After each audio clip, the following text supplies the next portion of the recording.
Question number 6 क्या है कि when does an international community agreed on set of definition of units. आपके पास 1960 के अंदर ये आपके पास एग्री किया था, जो आपके पास एस आई सिस्टम है, जो मैट्रिक सिस्टम था आपके पास एमकेएस वाला, उसको इंटरनेशनली तस्लीम 1960 के अंदर किया था कि जो एमके सिस्टम को पूरी दुनिया पे इसको एग्री किया। हम इसके लिहाज से इसको स्टडी करेंगे। जैसे कि आपके पास मास क्या कहते हैं, मास का, लेंथ का, और क्या कहते हैं बेसिक टाइम का जो यूनिट बहुत सारे हैं, लेकिन एम के एस को मतलब मीटर किलोग्राम एंड सेकेंड को बेसिक माना गया, तो उसको फिर नाम ऐसा ही रख दिया गया। और वो कब हुआ था? 1960 के अंदर हुआ था। याद करने वाला पॉइंट है, बहुत आ जाता है एमसीक्यू के अंदर।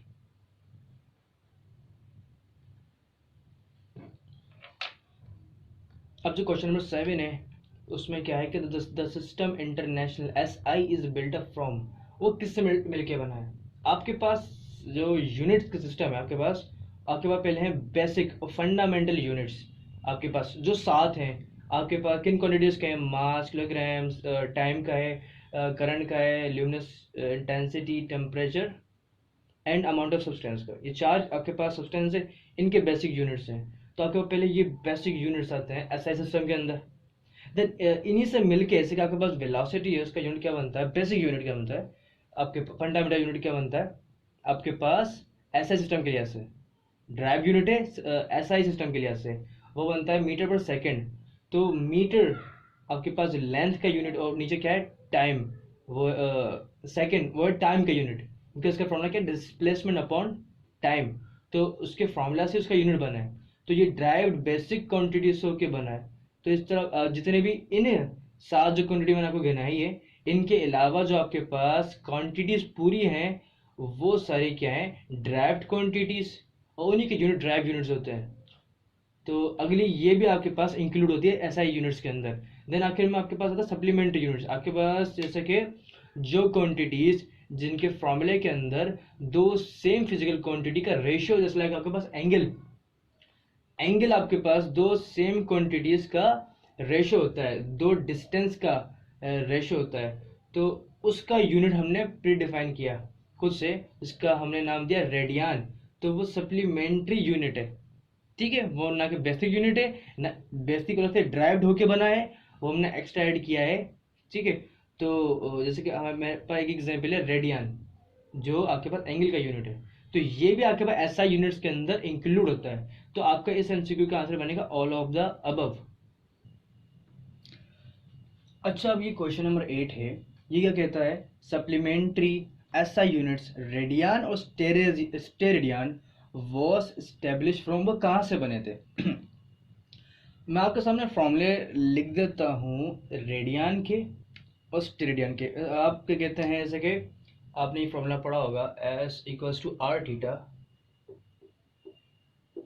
और थीटा निकालना हो आपने, ठीक है। तो आपका एस अपॉन आर हो जाएगा। एस आपके पास आर्क डिस्टेंस है, इसका यूनिट क्या बनता है? मीटर। और रेडियस का भी यूनिट आपके पास मीटर बनता है, बेसिक यूनिट, ठीक है। दोनों का शो कर रहे हैं, सिंपल एक लीनियर डिस्टेंस शो कर रहे हैं, लीनियर डिस्प्लेसमेंट शो कर रहे हैं आपके पास ना, ठीक है। तो सप्लीमेंट्री यूनिट्स आपके पास वो यूनिट्स थे जो कि आपके पास सेम फिजिकल क्वांटिटी का रेशियो होते हैं, सही है। और आपके पास उसकी एग्जांपल रेडियन है, जो कौन सी सेम फिजिकल क्वांटिटी का यूनिट बन रहा है? आपके पास दो लीनियर डिस्प्लेसमेंट का रेशियो का आंसर बन रहा है ये रेडियन, और इसी को हम रेडियन कहते हैं। क्योंकि जब आपकी न्यूमेरिकल वैल्यू में आप एस की वैल्यू की रखोगे, आर की वैल्यू की रखोगे, वो रख दोगे, एक नंबर भी आ जाएगा आपके पास, मीटर से मीटर कट जाएगा, तो आपके पास क्या बचा? कुछ भी नहीं बचा। तो फिर हमने एक सिस्टम बनाया, सप्लीमेंट्री सिस्टम, और उसमें हमने उसको फिर नाम दिया इस कंडीशन में रेडियन। वैसे आपके पास सॉलिड एंगल जो आपके पास है स्टेरेडियन, इसको एस आर या एस टी आर से रिप्रेजेंट करते हैं। एक्चुअली में वो दो एरियाज का डिफरेंस होता है। ये मैंने कोई फॉर्मूला लिखा नहीं है, ये मैंने बस समझाने के लिए यूनिट्स लिख दिए हैं कि जो उसका फॉर्मूला बनेगा वो असल में सॉलिड एंगल होता है।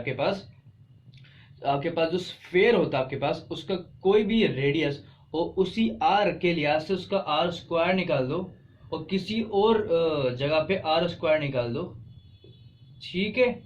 तो इन दोनों आर स्क्वायर मतलब ये आपके पास एरिया में आ गया ना उसके, उस स्फीयर का। मैं 3D बना नहीं सकता डायग्राम यहाँ पे, सर्किल की तो बना सकता हूँ आराम से। ये जो S equal to R theta बनाया हमने, वो ऐसा है कि ये आपके पास सर्किल है ऐसा करके, और ये आर रेडियस हो गया, ये थीटा हो गया, ये एस हो गया इसका आर्क डिस्टेंस।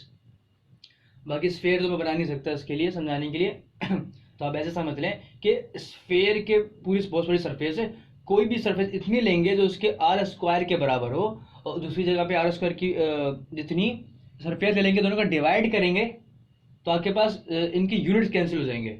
तो फिर हमने कहा कि ये दोनों यूनिट्स जो है ना कैंसिल हो गए, तो उसकी जगह हम स्टेरेडियन लिखते हैं। इसको कहते हैं सॉलिड एंगल, सॉलिड एंगल का यूनिट है स्टेरेडियन। तो ये दोनों सप्लीमेंट्री यूनिट है। अब एमसीक्यू जो हमारा क्या था कि वो ये बना कैसे सप्लीमेंट्री यूनिट्स। असल में हमारे पास ये जो दोनों रेडियन और स्टेरेडियन वाले जो सप्लीमेंट्री यूनिट्स हैं, दोनों ज्योमेट्रिकल क्वांटिटीज से बने हैं, उसकी वजह से बने हैं। देखो ये आपके पास जो डिस्टेंस है दोनों, ये ज्योमेट्री तो शो करते हैं, हर किसी भी चीज की सर्किल की ज्योमेट्री शो कर रहे हैं, कितना बड़ा सर्किल है उसका आर्क कितना लेंथ के अंदर है।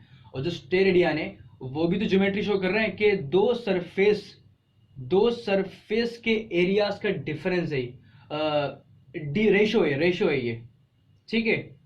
तो ये ज्योमेट्रिकल क्वांटिटीज से बने, ना कि ल्यूमिनस इंटेंसिटी, ना कि इलेक्ट्रिकल करंट, ना कि कोई टेम्परेचर। ये इसका आंसर हो गया।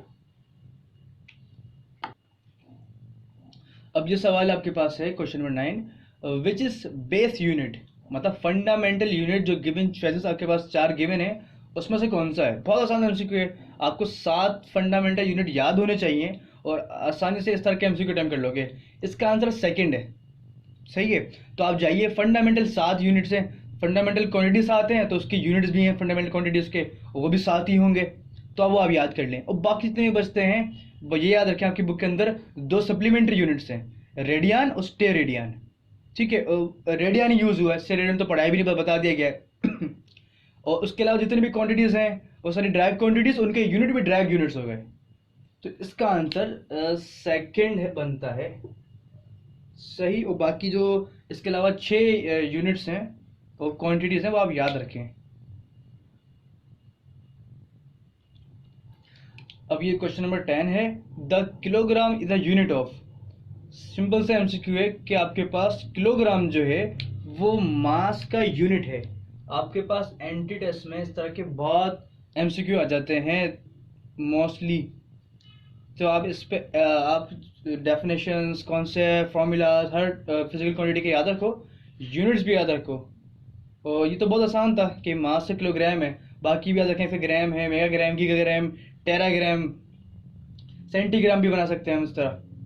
तो ये कन्वर्जन आप इस पे भी फोकस करें। और इसके अलावा जो हार्ड जो ये तो मास का था, बाकी क्या कहते हैं, टेस्ला किसका यूनिट है, वेबर किसका यूनिट है, हेनरी, और बहुत सारे हैं, तो ये इस पे फोकस करें, इसको भी याद रखें आप। ये एमसीक्यू आपके पास है कि SI unit of electric current, और बहुत आसान आंसर है इसका, ए आंसर है एम्पेयर। बाकी जो केल्विन है वो टेम्परेचर का एसआई यूनिट है, और भी यूनिट है लेकिन ये एसआई यूनिट है। कैंडेला ल्यूमिनस इंटेंसिटी का है एसआई यूनिट। मीटर डिस्प्लेसमेंट या डिस्टेंस का एसआई यूनिट है एसआई, ठीक है। आपको कोई भी डाउट हो, कोई भी क्वेरी हो, आप हमारे फेसबुक पेज सस्ती स्टडी पे हमसे अपना क्वेश्चन पूछ सकते हैं।